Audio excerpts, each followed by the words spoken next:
is not fun? Well, I, Makwana Namraka, is here to show you that maths is just a fun challenge. It is as easy as y equals to mx plus c. And for those of you who didn't know, it is as easy as a straight line. So right now, it is the time for you to grab a paper, a pen, and a calculator and come learn maths with me. Hey y'all, welcome back to another episode of Learn Maths with me on a hashtag Maths Tuesday.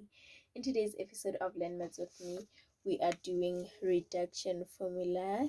So as you probably know, we've started with trigonometry, so we're moving on to the next thing, which is reduction formula. So basically, reduction formula is like the part of trigonometric identities that express the trigonometric ratio of any size of an angle in the form of a trigonometric ratio of an acute angle. So basically, if you have sine 150, you can express it in a reduced size. You can express it in a reduced size of an acute angle, right? So in today's video, I'll be basically showing you how we do that. So without wasting any time, let's get straight into it. So we're going to be looking at different ratios from the first quadrant to the fourth quadrant, right?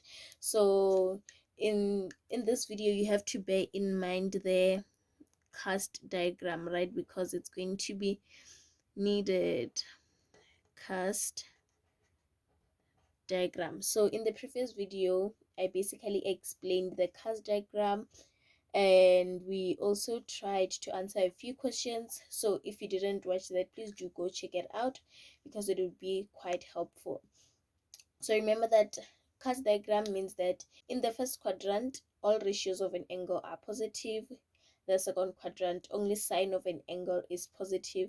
The third quadrant, only tangent of an angle is positive. And then the last quadrant, which is the fourth quadrant, only cos of an angle is positive. So we'll be applying that knowledge today when we are doing our reduction formula. So in the first quadrant is quite easy and it is straightforward. Our reference angle is our theta, right? Our theta is both the reference angle and our main angle, right? So the ratios in here will just be sine theta, 10 theta, and cos theta. So as you can see, all of them are positive in the first quadrant, right? So when we move on to the second quadrant, you can see that we have our main angle, right? And then now we have labeled our reference angle theta, right? So how can you find this main angle? You can see that, okay, this is a straight line and this angle is 180 degrees, right? So you can see that to find this angle, it is basically 180 degrees minus theta. I really hope that that is well understood. So basically, you will be expressing this angle in terms of this reference angle using the knowledge of the cast diagram, right?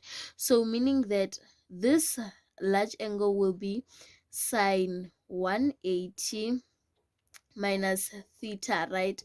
And then when you look at this ratio, you're basically going to interpret it in that sense that, okay, sine of an angle in the second quadrant is positive, right? So when sine of an angle in the second quadrant is positive, then you are able to express this angle as sine theta. So what I basically mean is that if this angle is 150, you have sine 150. So when you do sine 150 and sine 30, they are equal. They give you the same value because you express a sine 150 in a form of an acute angle, right? So in the first quadrant, this is our first ratio. As you can see, it is positive. So now let's move on to cos 180 degrees minus theta. So this 180 minus theta just shows you where the quadrant is. It shows you where it in which quadrant this angle is in, right? So you're going to check, okay, in the second quadrant, only sine of an angle is positive, meaning that to express this angle in a form of an acute angle, it will be minus cos theta. I hope you're able to see the difference. So what I'm basically saying is that if you have 150 here, you'll have cos 150, and it will be equivalent to its reduction formula, which is negative cos 30. So your reference angle will be 30, your main angle will be 150, adding up to 180, right? So when you substitute 30 here, and then when you substitute also 30 here, which is the same as cos 150, it will give you the same value, right? So you're basically expressing cos 150 in a form of an acute angle, right?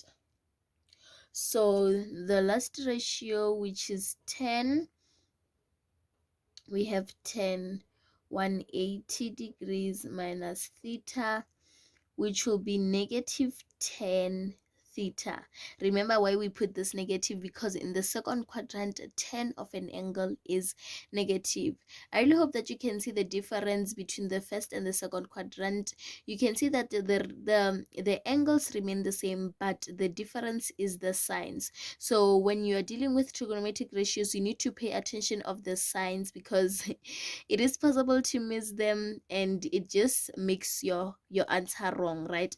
So now let's move on to the third quadrant. So when you look at the third quadrant, you can see that, okay, we have passed 180, and then it moves into the third quadrant, right? Meaning that this main angle here, it is 180 degrees plus theta. To find this main angle is 180 degrees plus our reference angle, which is named theta in this case, right?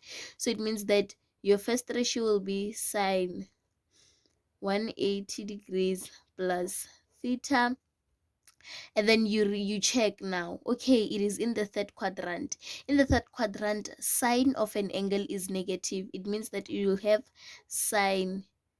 negative sine theta, right? So next ratio, cos 180 plus theta, which is negative cos theta.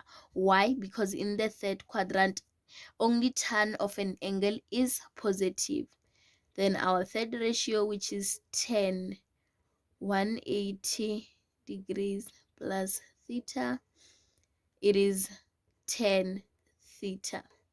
Remember, 10 won't be negative, because in this particular quadrant, only 10 of an angle is positive, right? Only 10 of an angle. So you can realize that only the signs are changing, which is something you need to pay attention to, right?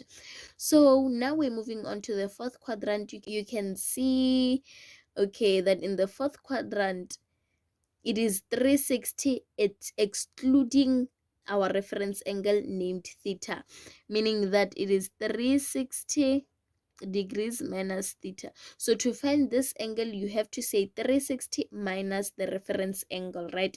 So meaning that our ratios will be sine 360 minus theta, which can be expressed as an acute angle, sine theta, negative sine theta. Why? The sine of an angle is negative in the fourth quadrant. Then we have cos 360 degrees minus theta, which will give us cos theta. Why?